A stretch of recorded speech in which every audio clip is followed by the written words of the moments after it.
Oke, halo semuanya. Selamat datang di sesi bedah studi kasus kita hari ini. Sebagai mentor investasi kalian nih, saya mau langsung buka dengan satu pertanyaan yang cukup tajam.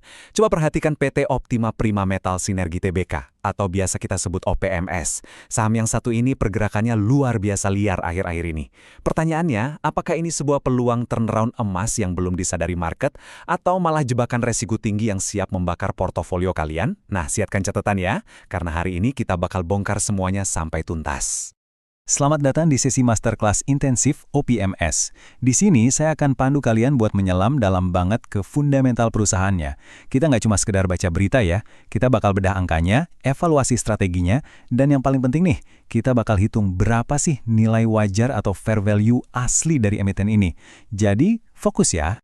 Untuk agenda masterclass hari ini gampang aja. Pertama, kita bahas runtuhnya bisnis besi scrap mereka. Kedua, pivot super agresif ke FMCG. Ketiga, cek realitas keuangannya. Keempat, kita hitung nilai wajarnya. Kelima, obrolan soal teknikal dan rumor. Dan ditutup dengan tentu saja keputusan akhir dari saya.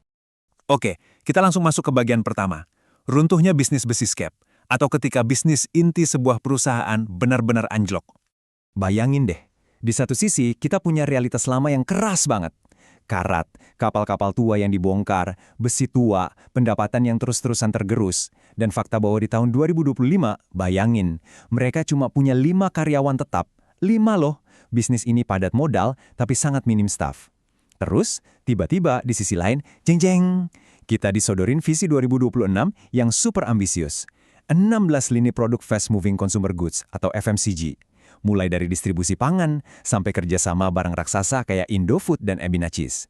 Maksud saya, wah ini sih bener-bener lompatan kuantum beda alam. Tapi pertanyaannya, kenapa sih mereka harus nekat melompat sejauh itu?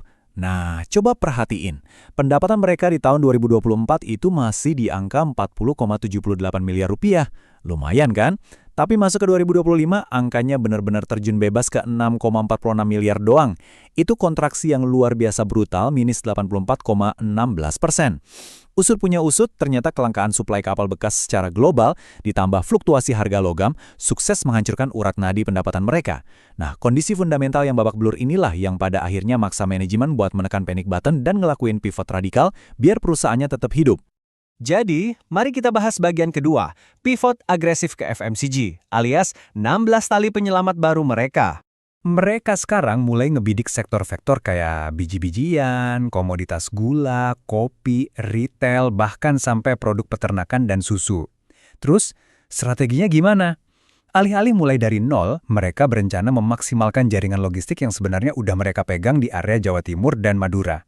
Jadi idenya nih, daripada dia menunggu kapal bekas yang gak jelas kapan datangnya, mending muterin uang tiap hari lewat barang-barang konsumen yang perputarannya cepat. Di atas kertas, marginnya juga jauh lebih stabil. Masuk akal sih. Dan kalau kita lihat angka proyeksinya, gila, mengejutkan banget. 69%.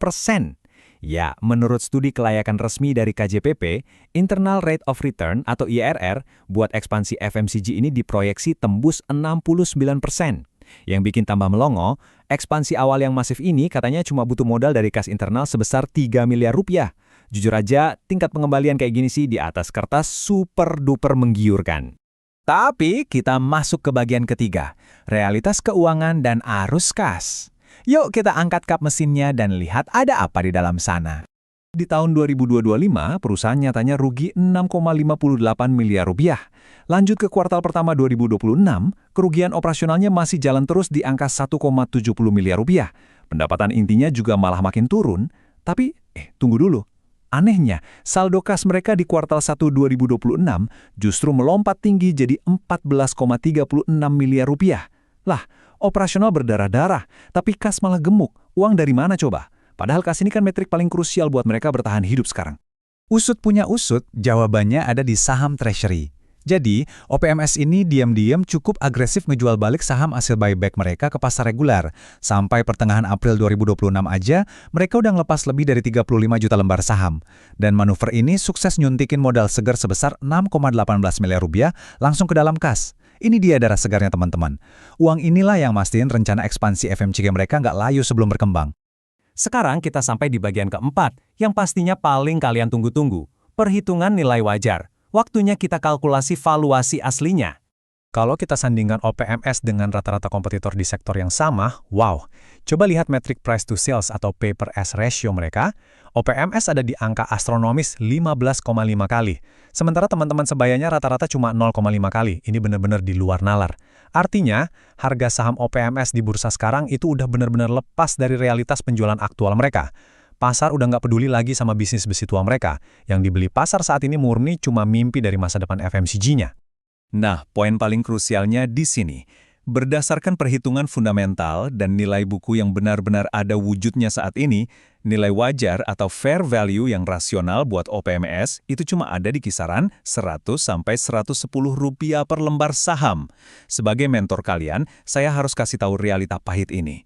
Kalau harga pasar sekarang lagi nongkrong di kisaran 125 sampai 130, itu artinya market udah memprice in ekspektasi pertumbuhan masa depan yang belum kejadian.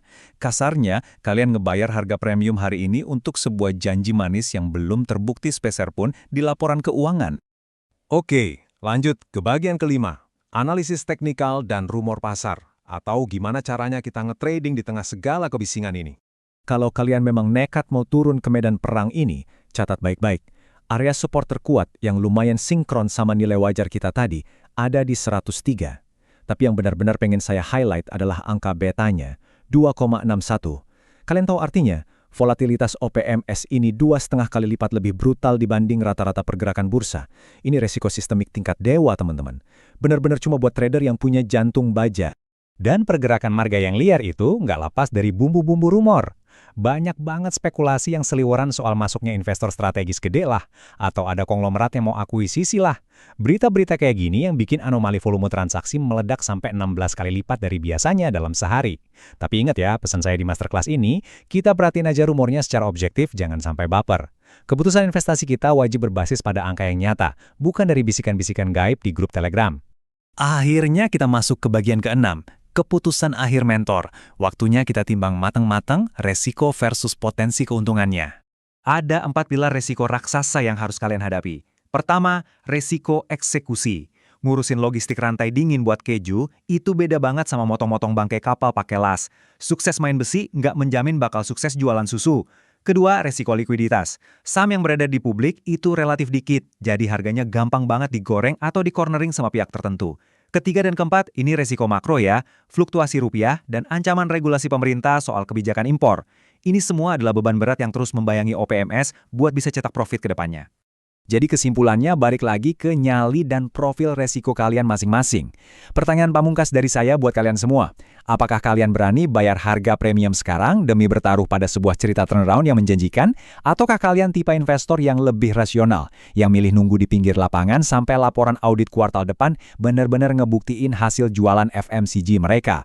Pilihan ada di tangan kalian. Terus belajar, hitung baik-baik risikonya, dan selalu jadi investor yang cerdas.